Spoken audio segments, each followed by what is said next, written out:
opportunity to get in. So I'm Reverend Michael Malcom. I'm the executive director, or founder and executive director of the People's Justice Council. I'm also the executive director of Alabama Interfaith Power and Light, based in Birmingham, Alabama, where I've been for the last 4 years now.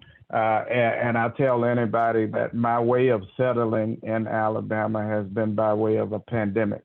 Prior to that, I've been all over the place, and because of the pandemic, I finally was able to sit down long enough in the state. But I didn't get to know anybody and get to go anywhere, so I still feel new to Alabama. And now that I've been fully vaccinated and have started back traveling again, people are knowing it. They know it now, and so I think it's getting back to being busy once again. So I'll be a transplant to Alabama all over again. But that all being said, I do want to brag about the things that we have been able to do in Alabama. Let me digress for a second and also let you all know that I am the environmental justice minister for the Southeast Conference of the United Church of Christ as well. I sit on the council, but we also, the People's Justice Council has a active and very stable and highly celebrated and attended creation justice webinar series that we do in partnership with the United Church of Christ and Interfaith Power and Light. And you can see that monthly through the United Church of Christ. We both advertise through the Pollinator, but you can also find it on their YouTube channel. So I'm going to share my screen. I don't believe in death by PowerPoint, so I want to make it as interesting as possible and make sure that we are in dialogue with one another. So please understand that this will be a discussion. This is not us, not me just having conversation by myself. I do enjoy preaching very much so. I even can say I enjoy lecturing, but I very much enjoy conversation. And so I would love for us to have conversation. I just tend to believe that people learn better when we can dialogue with one another versus you hearing me doing all the talking. You're going to hear some things in this presentation that I'm hoping will pique your interest and drive you to have questions, but I'm hoping even more so that it will challenge you to get involved and get active around issues of energy justice. Let me share my screen real quick. And while I'm doing that, let me say happy Juneteenth on this very blackety black holiday that we celebrate Black liberation on. And I just want to make sure that I say that to you good white people. Happy Juneteenth. Yeah. So let me put it in presentation mode. I think I'm good. All right. Y'all, what do you all see? Anybody, everybody, somebody scream. We see energizing the South for energy justice. Okay, but that's just that particular panel, all right? Yeah, We no, see that. We see the next one screen coming. Yeah. Yeah, no, we see the presenter view. We don't see the slide by itself. Gotcha. Don't see the slide by itself. How about that? Did that change it? That's good, I think. Yes, yeah. that fixed it. Beautiful. All right. I've got two screens, and so one screen is doing one thing and the other one's doing the other thing. And because I'm not on the other side, I can't see who's doing what. So Alabama Interfaith Power and Light and the People's Justice Council have come up with a campaign that we call Energize the South for Energy Justice. This particular campaign was birthed out of understanding that we suffer horribly in the South when it comes down to our energy, our utilities. Our most vulnerable people in our communities are paying upwards to over 20% of their total income going to their utility bills. That means, in layman's terms, they paying up to 20% for their power bill. Here is where it should shock you. The average, according to the experts that do the data on how we should calculate energy burden, the average energy burden should be no more than 6.1% of your income, or 6.1% of your household income. So 31% of your income should go to your household. That means that goes towards your mortgage or your rent, that goes towards your utilities, your groceries, everything that that you use to live your everyday life. And they say 31% of your income goes to that. 6.1% of that 31% is only supposed to go to your energy burden or your energy bills, your utilities. However, there are people who are paying over 20% of their income towards their utilities. Now, the average, national average person, household, is paying only 3.1% of their income to their utilities. Only 3.1%. But there are Black, brown, indigenous, rural, poor white people who are paying upwards to 20%, 25%. Anything over 6% is considered energy burden. Anything over 10% is considered excessive energy burden. There are people who are paying double, over double for energy bills. Let me keep going. So we looked at energizing the South for energy justice.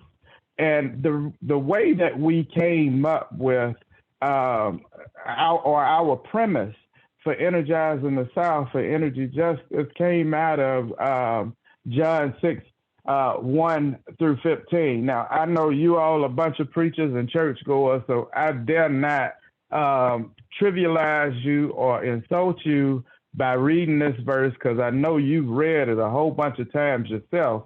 So I'm just going to give you the synopsis of it and tell you it's the time when Jesus is preaching and he sees that there are a whole lot of folks, it's time to eat, and the disciples want to send them away so they can get them something to eat, and he shows them to sit them down, takes a kid who's pointed out to him, who has 5 loaves of bread and 2 fish, and he shows them how to take that 5 loaves and 2 fish and make everybody get something to eat and have enough for some to be left over. Now, for us who are on this call, because I know you UCC, so you already know this. I don't have to even insult you with all this. But for us who are on this call, I might as well go ahead and lift up the fact that I don't believe that this miracle that takes place is some supernatural miracle in the sense that Jesus makes these 2 fish become 2 whales and these 5 loaves become a wheat field. I just don't see that happening. I don't see the disciples opening up a bake shop or a fish market in the middle of all these people. However, I see what Jesus does is give an example of sharing and what it looks like to care in community. So he sits everybody down, segments them out, uses this young man's example of sharing as an example. He divides what he has. The other people bring out what they had because they were selfishly holding on to what they had because they were just as individualized as we are and had forgotten what it was like to care in community. And so we came up with Energizing the South for Energy Justice, where we want to target communities of faith to show what it's like for us to care in community for one another. And we want to care around energy justice. The reason why we want to care around energy justice is because there is a need. Understand that low income families in the U.S. spend anywhere from 17% to 50% of their income on their household energy, whereas others spend, like I told you, about 3.1%. Also know that those residential energy use, that 22% of the total energy. Anywhere from 17%. Hello? Miss Juanita, you may want to I'm sorry, put you on mute. But I appreciate the amen. I appreciate the amen. It seems like somebody getting it. Residential energy use represents 22% of total energy consumption in the United States, and Americans spend of $230 billion annually on their home energy. Higher energy performance standards mean better health. These are the benefits of having high energy standards. It means better health. It also means that those older homes and low-income communities often have the outdated and heating and cooling equipment, and the families who live in them often suffer higher incidence of respiratory and cardiac problems because of the mold, because of the mildew, but also because of the energy efficiency of the AC systems and the heating systems, because they are also antiquated, as well as you've got asbestos and lead and things of that nature with older homes. But when you look at the air quality, people are suffering as a result. And let me say this as well. Because homes are not filled, whatever is on the outside gets on the inside. And for those polluting facilities that sit in EJ communities, which are normally Black, brown, indigenous, poor white communities, rural communities, that air quality is horrible. And that is what they are living with, both outside their homes, and they're trapped inside their homes with it as well. We'll talk about that a little bit further as we go. Families who face higher energy burdens experience many negative long-term effects on their health and well-being. These families are at greater risk for respiratory diseases and increased stress, and they can experience increased economic hardship and difficulty in moving out of poverty. Our utility bills lock us into a poverty cycle.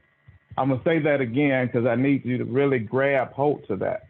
Our utility bills lock us into a cycle of poverty. Here's how. Take for an example that family who lives just above the poverty line. And the reason they live just above the poverty line is because of subsidized housing. So they're paying low income housing prices for their rental homes, and which is 9 times out of 10, a couple of $100s a month. However, their utilities can be up to $500 a month just for their light bill. Just for their light bill. That doesn't include the water, that doesn't include gas if they have it. I'm just talking about a light bill, $500 a month. How in the world do you expect the person that lives just above the poverty line to come out of that poverty cycle if they're paying $700 a month already and they're living on next to minimum income? There's no way. It locks them in, and utilities are locking us into poverty. If you look at it, as I told you all, our utilities for Black, Brown, Indigenous, and poor white communities are as such. If you look at some of the cities, these cities outside of Richmond, Virginia, are cities that our conference either touches or is in close partnership with. And they have the highest utility burden for those who live in low and medium income, or low income households.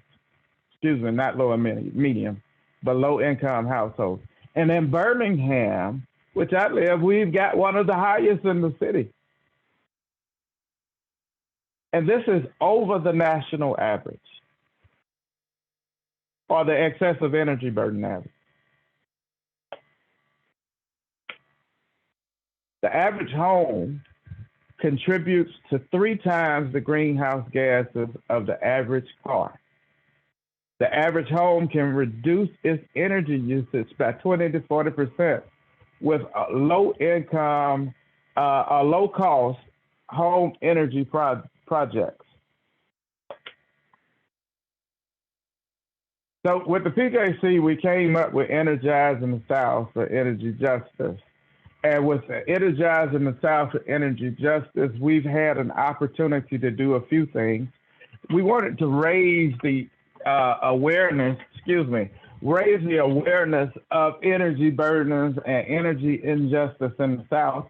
But we also wanted to build out both a practical implementation program as well as a policy advocacy program as well. And one of the things that we noticed is the thing that we can do, this right here is just, we put on this real dope energy efficiency or energy, Energizing the South for Energy Justice virtual summit. This was the very first energy summit for faith communities and done by faith communities that has ever taken place in the history of the internet, as well as was the very first one that took place in the South. And the PJC, along with the UCC, in particular Southeast Conference, put this on. And so y'all need to pat yourselves on the back for just being that dope and funky. I just really wanted to let y'all know that. And use that in your pulpit when you go ahead and talk about this, that Reverend Malcom said that y'all dope and funky. So that was something that we wanted to brag on. We did a viewing of Uniontown back in March. And this viewing of Uniontown, there's a film called Uniontown. We were able, through this viewing of Uniontown, to get both Mr. Ben Eden as well as the filmmaker, which is the white gentleman that you see there, to be guests on our viewing of Uniontown. Here is where it became special for us. This helped to us because we listened at the community and what they were going through. It helped us to see that there was some more work that we needed to do around energy justice, because not only should we be concerned with what happens in the household, but we need to be concerned with what happens in the production of getting that energy to the household. So before it gets to the end user, what happens in the process from the cradle to the grave? And what happens in that process is a whole lot of injustice. Uniontown sits on a flat surface. It's in Uniontown, Alabama. It's a flat surface land. It's a plateau. It just sits, it's a plain rather. It sits just flat. However, in Uniontown, there's a mountain now. A man-made mountain in Uniontown. Guess what? It's coal ash.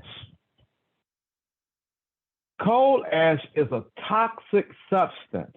It is the byproduct of burning fossil fuel to get us our energy that we have in our household.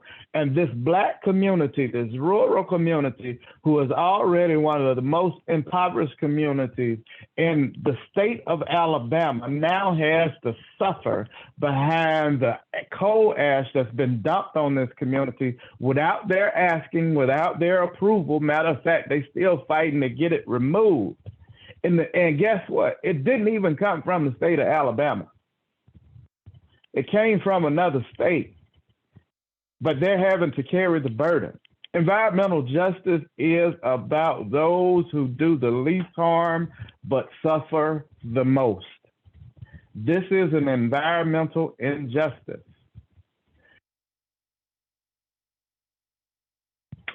What Dr. King said was human progress is neither automatic nor inevitable. Every step toward the goal of justice requires sacrifice, it requires suffering and struggle.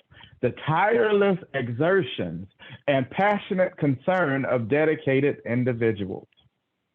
Beloved, when I tell you that we decided that we would get busy about doing something about what we were hearing and what we were experiencing, what we were seeing, we got busy.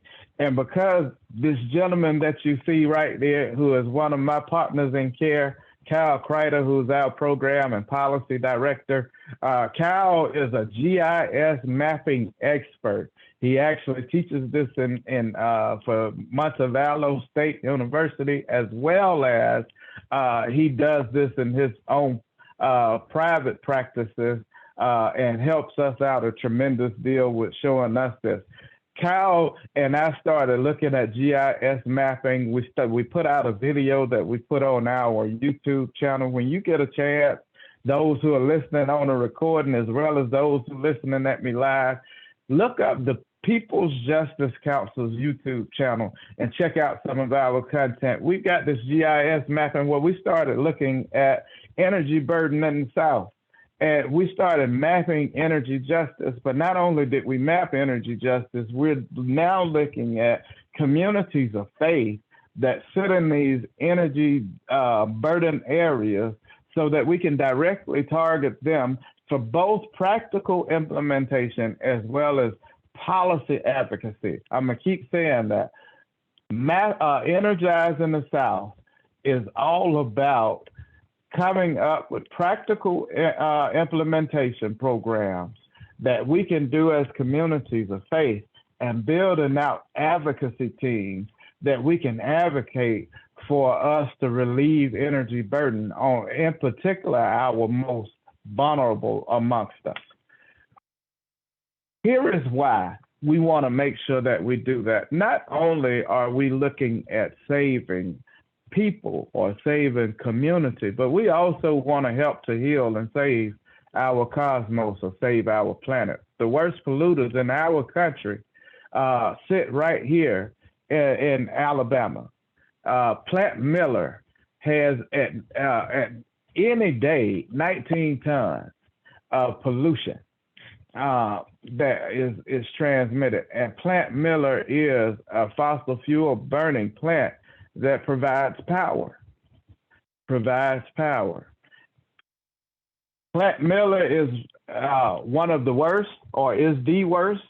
It's not the only. It's not the only. So when we look at energy burden and energy poverty, as I told you all, energy burden is 6%. Excessive energy burden or energy poverty is 10%. And we know that more than the total compensation of CEOs for Southern Company, $27.9 million in 2019. In 2019, the total compensation for the person that runs Southern Company, $27.9 million. Hold on. Just a few months ago, they started back cutting off people's power because they couldn't pay their bills during the pandemic. But the CEO of Southern Company was paid $27.9 million. There are people who are consumers who live just above or even below the poverty line, who have to make decisions on whether or not they will be able to provide a healthy meal for their families or keep their lights on. But the CEO made $27.9 million. There is a mother, an older mother right now, who is literally eating dog food because she has to make a decision on whether or not she'll be able to make sure she's got medicine and her utilities that month. I understand this is very real and very serious for people. But even more than that, there are in our ministry area in the Southeast Conference more energy burden in a concentrated area than there is in the entire nation.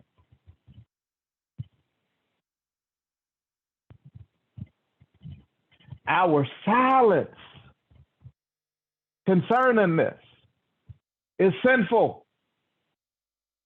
I'm going to say that again. There are people in our communities of worship who sit in our congregations who are seriously making decisions on their everyday lives based on their utility bills. And our silence is sinful. Between the Northeast and the Southeast, we wrestle on who really has the most energy burden because it can switch. Why is that? Because it takes a whole lot of energy to heat your home. It takes a whole lot of energy to cool your home. However, here is what a common factor is between all of that. This is the highest concentration of where Black folk live. Can't get around that. Men lie, women lie.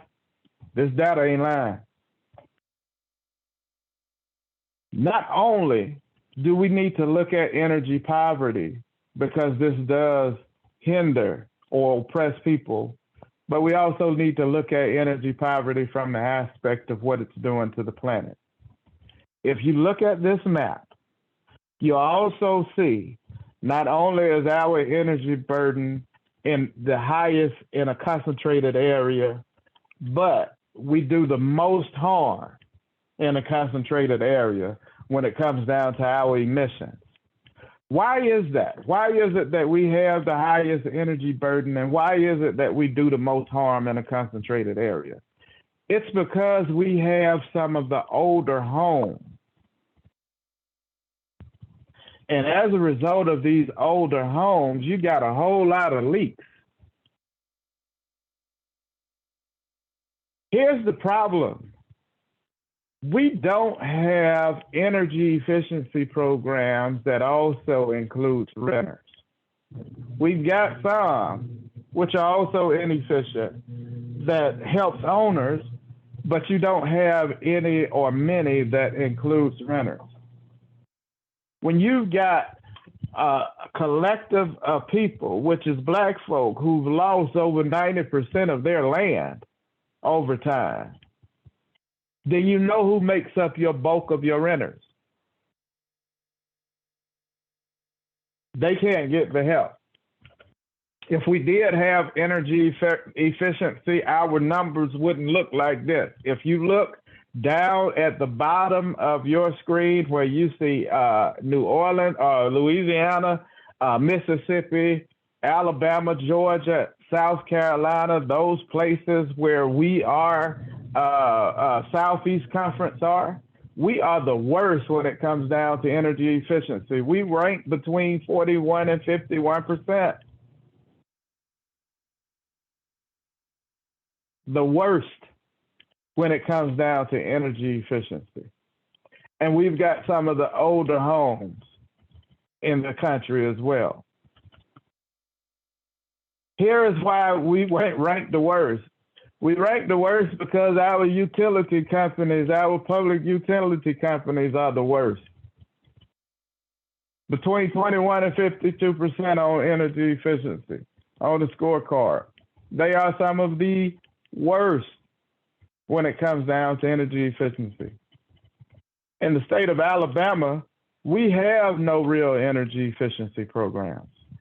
They just gave $3.1 million, I believe the governor allocated for energy efficiency programs. And when you look at who it went to state-led agencies that won't necessarily get the funding nor the benefits to communities that really need it. We can help people to save, if you look again, between 25 to 31% on their household income. In particular, those low-income families, just by doing energy efficiency. We also help them to save on their utility bills. Just by doing energy efficiency, we can cut it back, which saves on their emissions. You don't have to run as much utility if your houses are sealed. These are also the same places that have the most persistent poverty, the same places that you see these high utility bills. And if you look along the states that our conference covers, you'll see there's a string of cities. And those strings of cities are some of the more heavily populated Black cities.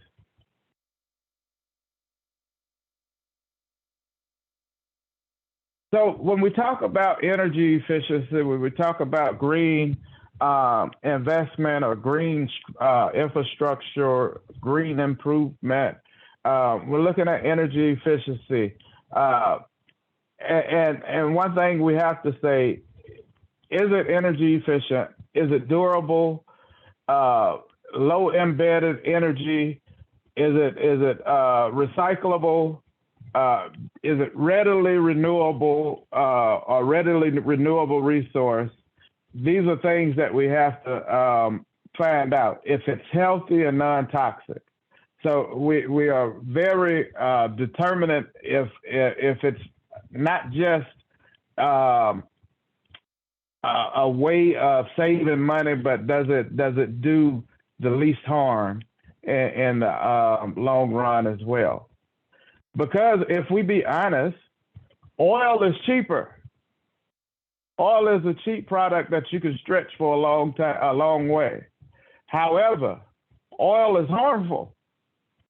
It has done damage to the planet, and it has done damage to the people. So therefore, it's not efficient. It's not safe. Fossil fuels oil is a fossil fuel product. So fossil fuels are not safe. So we came up with WERiSE. When we look at energy burdens, when we look at pollution, when we look at poverty, we came up with WERiSE, weatherizing every resident in the Southeast, which I alluded to earlier. And what we are looking at is engaging communities of faith to both look at weatherization as an outreach ministry for their congregations, as well as looking at setting up a green team for their congregations that will be willing to advocate for a national weatherization program, which already got the infrastructure bill that calls for it. But looking at our congregations to advocate for a weatherization program that includes community-based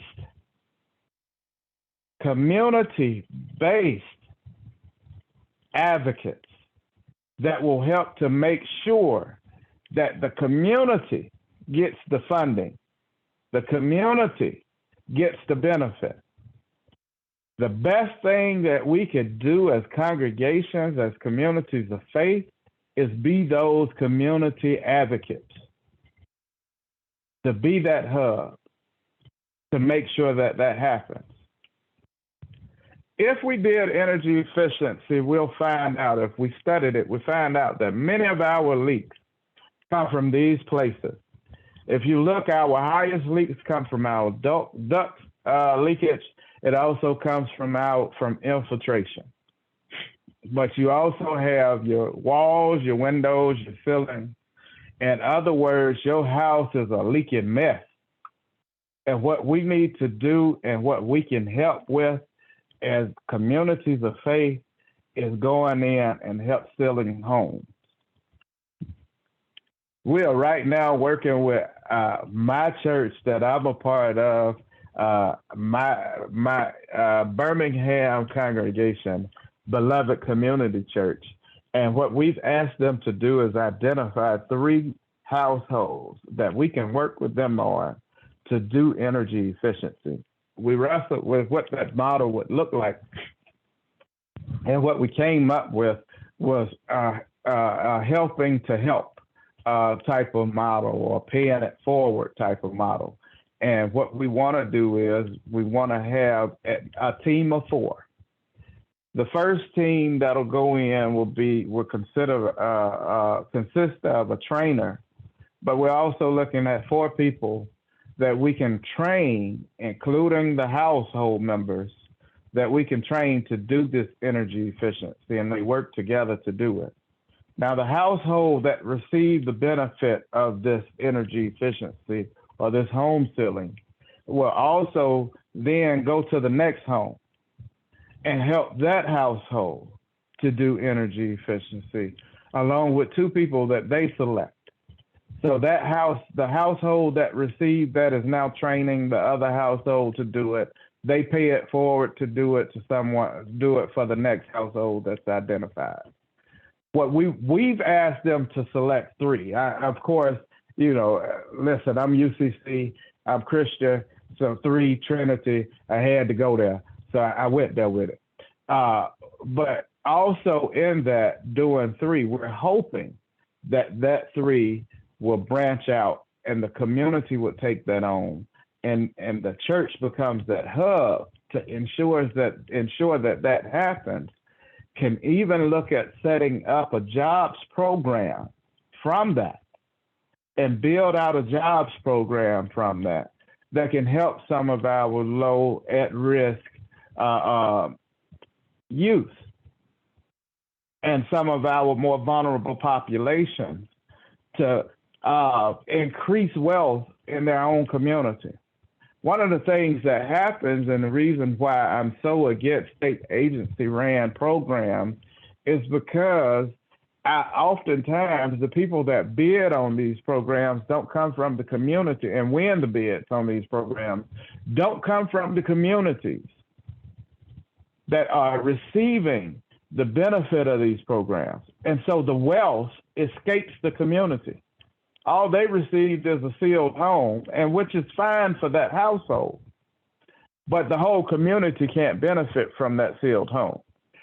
The whole community can benefit when it's doing its own weatherization, when it sets up its own supply chain, when it's also receiving those benefits. And the congregation can benefit because this does increase your giving.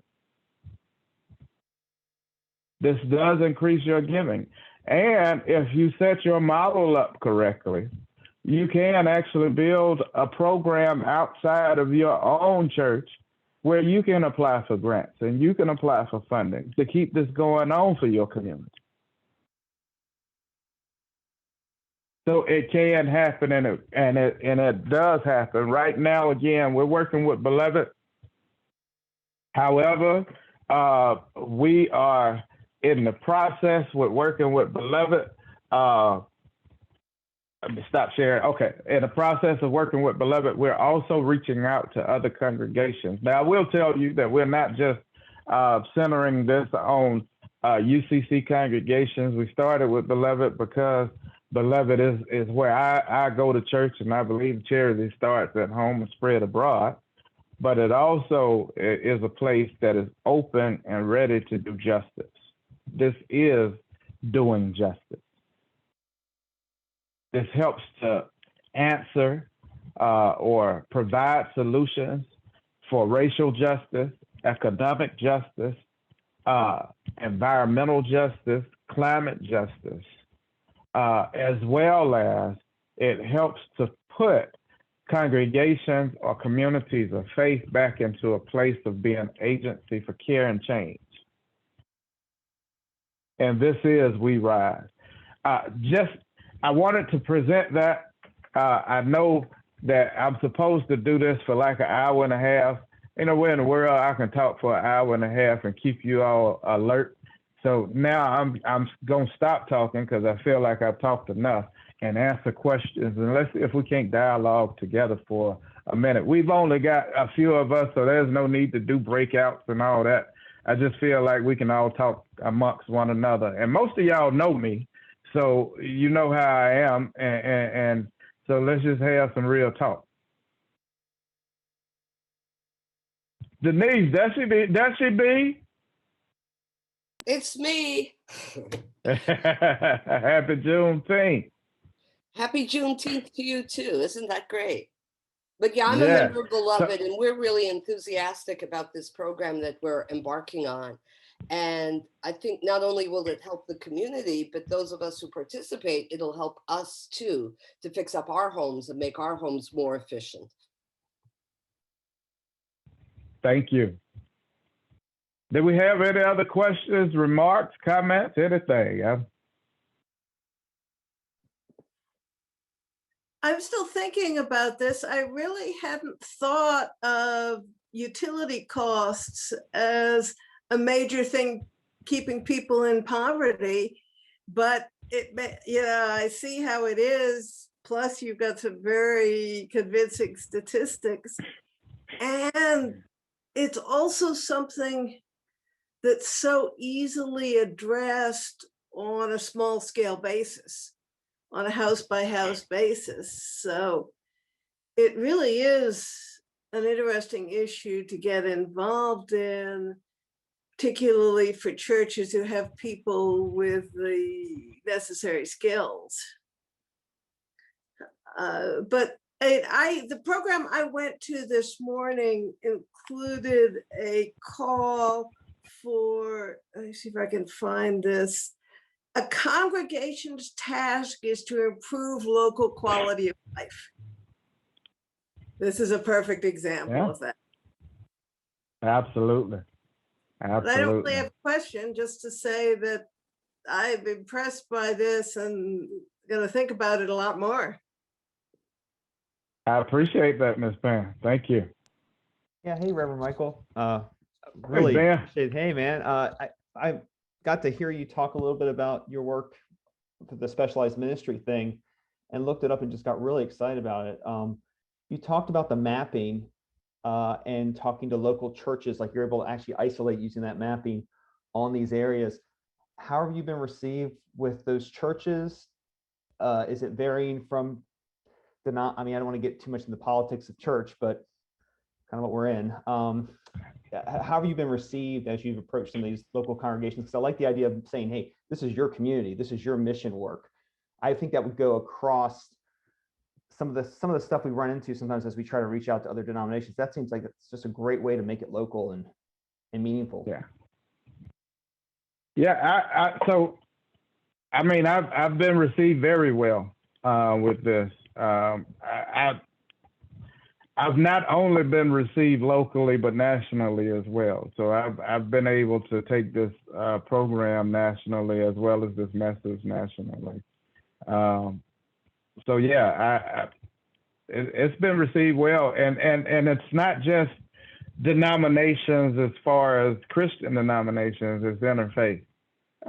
So not only am I talking to Christian denominations, but my Muslim brothers and sisters, especially our UU cousins, because they love us anyway, because they just think we're Unitarians considering Christ. So There's some history there. Yeah.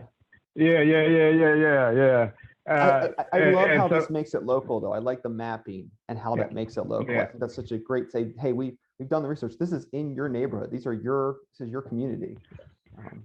Well, and the message is really about caring for your neighbor.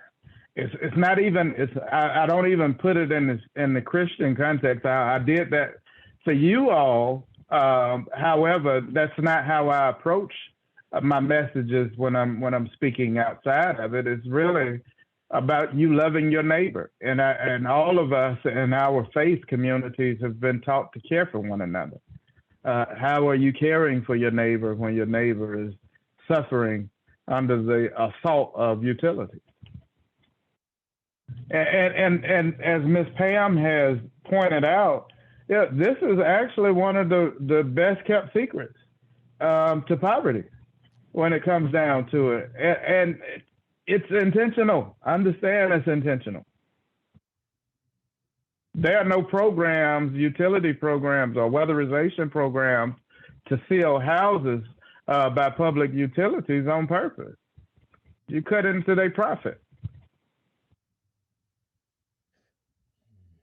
I mean, I've approached the utilities like, hey, let me work with you to get some communities of faith involved and see if we can't do some weatherization together.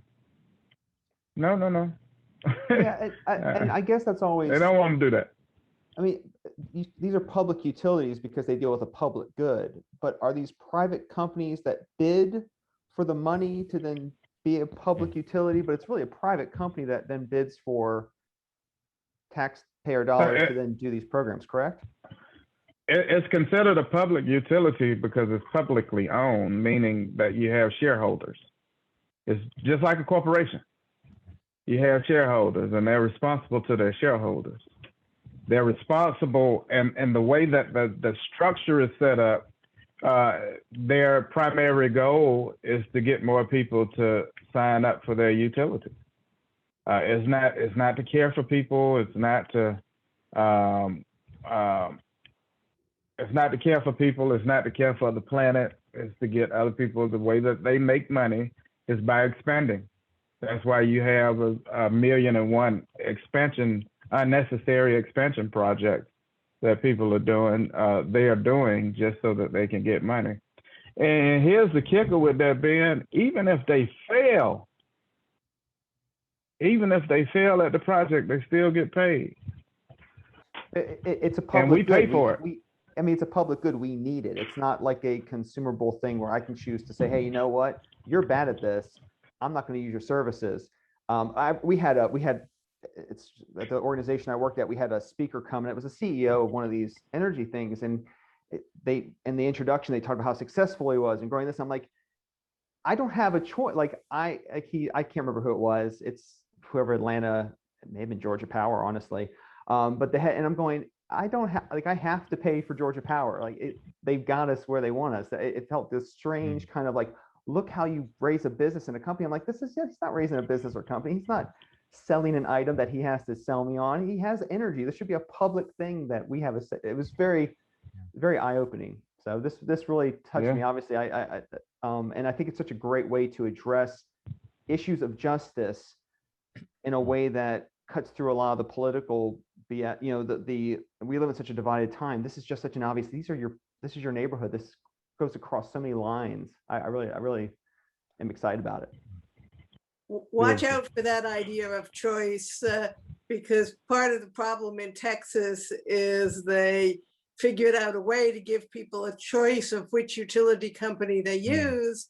And so the utility companies figured out what they could do with that is offer a cheap rate, but offload all the risks when anything went wrong onto the consumers. No, and I want to be very clear. I'm not arguing for choice. I'm arguing for public services to actually belong to the public through our elected officials as, I don't know, democracy, republic. I don't know. I think the whole private companies coming in general is the problem. Just want to make sure I make that clear. Yeah, it's not the choice thing. That's for my, what type of bread I want to buy, even though that's got issues too. Sorry.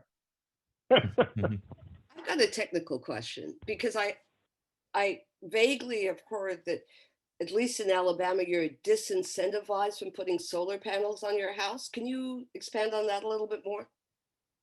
Yeah, so in the state of Alabama, and it's not this way, Ms. Denise, it's not this way for everybody.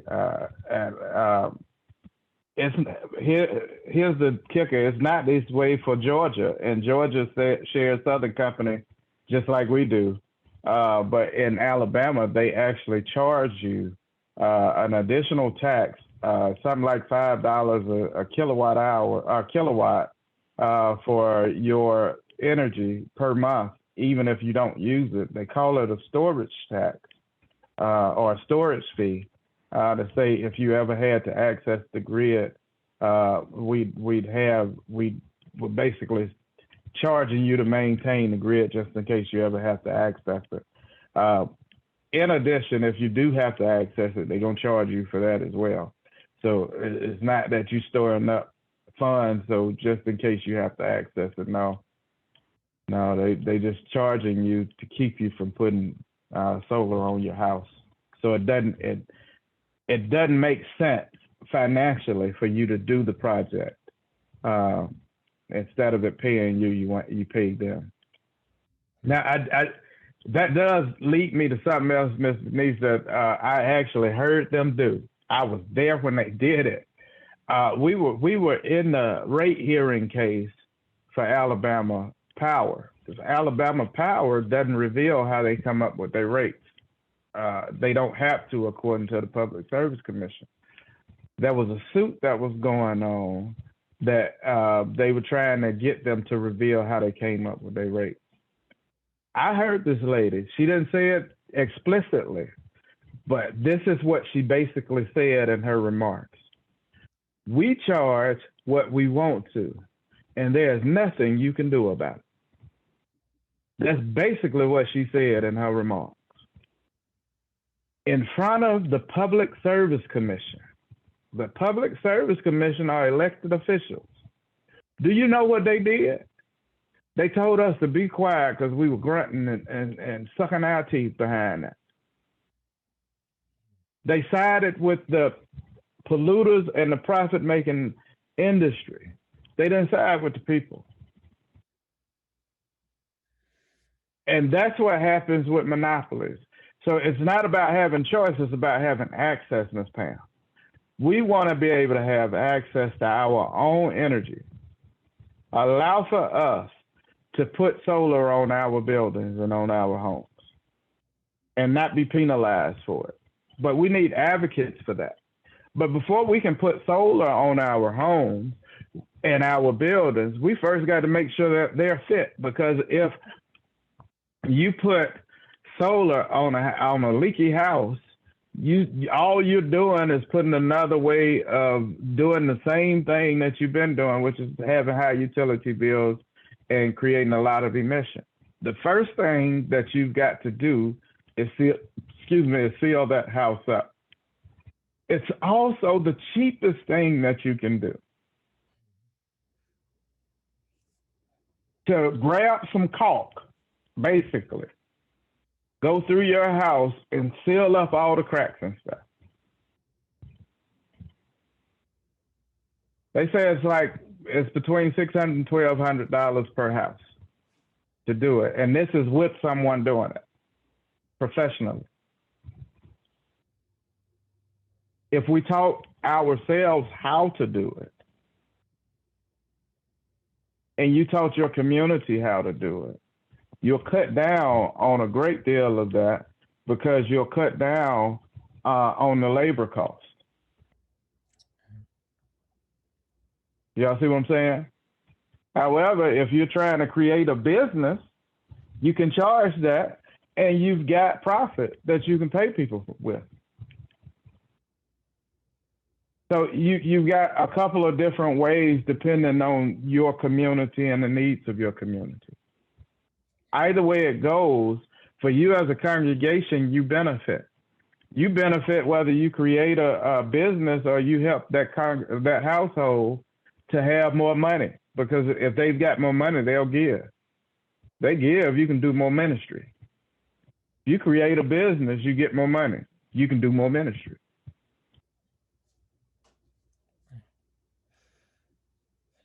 It's a win-win. You help the people, you help the planet, and you help your profitability for your congregation.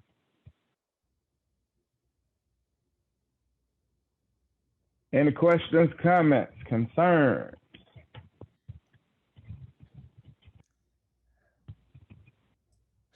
I just had a thought, Reverend Malcolm.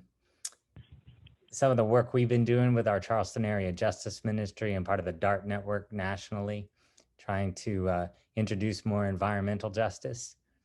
You know, we've come across this divide that has long been here, where environmental justice has been considered, you know, for the tree huggers or something else, but it's not for everyday people who got too many problems they're already working on. And I think this is one of the examples where everyday lived experience, you know, comes right up against our environmental concerns, or we see the direct relationships between the two. And I just think it's really helpful the more we tell these stories and do this kind of work, and can tie in our work for racial justice, our work for economic justice, our work for planetary justice, care for our neighbors, and that it just to begin to see that it's all the same work. And maybe just as importantly, to demonstrate how people experience it every day. It's not far away or abstract. Yeah. And so I think I just want to name that. I think that the work is getting a lot stronger here in Charleston about building coalitions that didn't used to exist. But it all starts with that lived experience. Because here, if we talk about climate change, some people think it's too abstract. But if we talk about days of flooding and where the flooding is, everybody knows that, because they got to drive around it, or because there's they can't get to school, you know, and then we can have a conversation. So I just appreciate the lived experience part, because I think it helps us tell the justice story more powerfully. So, thank you. By the way, Reb, I will be coming your way. I'm getting ready to do a tour of the South, where I want to go in and listen and uplift EJ communities, and not just what they're going through, but some of their solutions as well. Yeah. And some of the warriors who I now call friends. And so I'll be coming your way. Queen Quet, you know Queen Quet, correct? I do. I haven't seen her in a while. I've been in a bubble for a while. I got you. Yeah, I'm gonna come and kick it with her for a little bit. So I'd love to be able to hook up with you while when I get around. Me too. When will you be here? We can send a note on the side. I'm waiting on her to give me a date, but okay. Let's talk and see what we can do. Yeah. Wonderful. All right. Mm-hmm.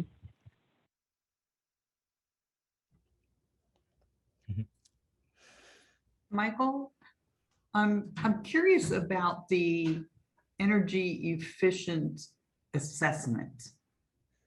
I mean, right now you sort of gave a quote if you did it professionally. I don't even know who would do it. I mean, so I don't even know how that gets done. I've got a professional that does it for us. But he's also a trainer, and what he wants to do is train others to do it for themselves.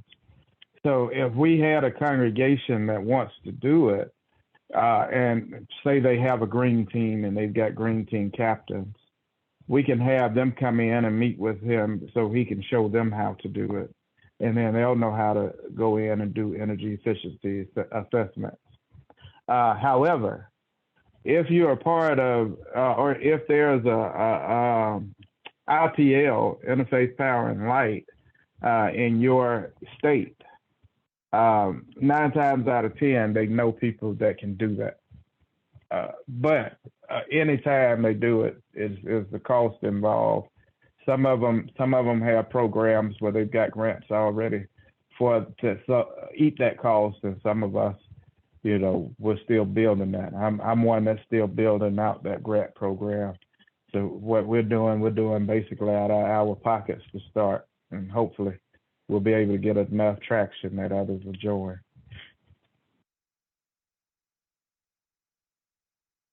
Did that answer your question, Maria? Yeah, it does. I was just trying to think, in some ways, it's always the question of where do you start with this, and what all kinds of questions and what all kinds of things you need to know before you even begin the conversation. So. Well, as I said, I am the minister, environmental justice minister for the Southeast Conference. This is something that I would love to pilot through the Southeast Conference. But it's all up to you all if that's something that you'd like to do, and getting in touch and letting us come in and figuring out how we can make that happen. But I would love to be able to partner with you all to make that happen. I believe this could be a game changer for the conference, to be honest with you, in a real sense. You talked a lot about residential efficiency, but the other thing that we're going to be doing at Beloved is auditing our own buildings, getting energy audits on our buildings to see how we can make our buildings more efficient. And obviously the money we save in utilities, we can use to help the community and the church. Thank you for bringing that in, Sister Denise. I knew you'd have my back. I meant to bring that up as well. Not only are we wanting to work with the residential households, but we want to work with your household of faith as well. However, for me, I mandate that you work with residential households in order for us to work with your household of faith. And my reason for that is twofold. One, your household of faith, or your building that you meet in, isn't used as much as somebody's household is used. But also, we have enough of us benefiting without looking at our community benefits. And I think that we should model, again, what it's like to be that mecca for your community that can come and get their needs met, or at least know that they're seen and heard and there's somebody fighting for them. And so in order for me to do that, I believe that transformation takes place internally and extends externally. So you have to be willing to transform in order for me to engage working with you.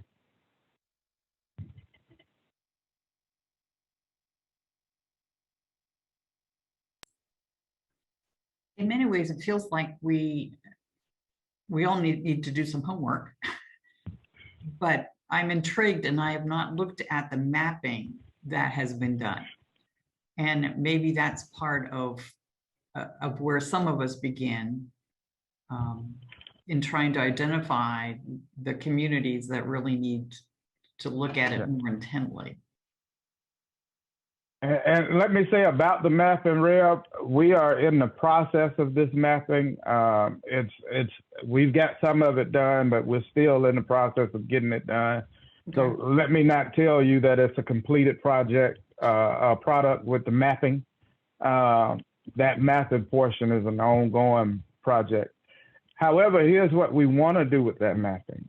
Again, we want to look at practical implementation. So doing weatherization is one thing. The other thing is building out that policy advocacy. And the way that we want to do that is utilizing this map to show people in their states and in their community how you can work together to collectively come together to advocate for the right things for your community, for the right things for your state. This is, it's a For the People Act. It's really about us collectively coming together as communities of faith and raising our collective voice, showing that influence. Communities of faith are by far some of the most powerful voices and most influential voices in our society. If we can start talking energy efficiency, if we can start talking energy justice, people having access to energy democracy, being able to choose their own energy sources. If we can start talking that in a faith voice, that'll change the entire landscape of the conversation. The entire landscape of the conversation. And I think, as you mentioned, it really does need to be done ecumenically. I mean, when you look at our churches, many of our churches are small, but when you start looking around the communities and realizing how many faith communities do exist, that's where that coalition of power, I think, grows. As well as Jeremy and Charleston has done. I mean, they do a lot ecumenically and have a real voice. Makes a difference. Yeah, circle is pretty funky there. Okay. We're trying.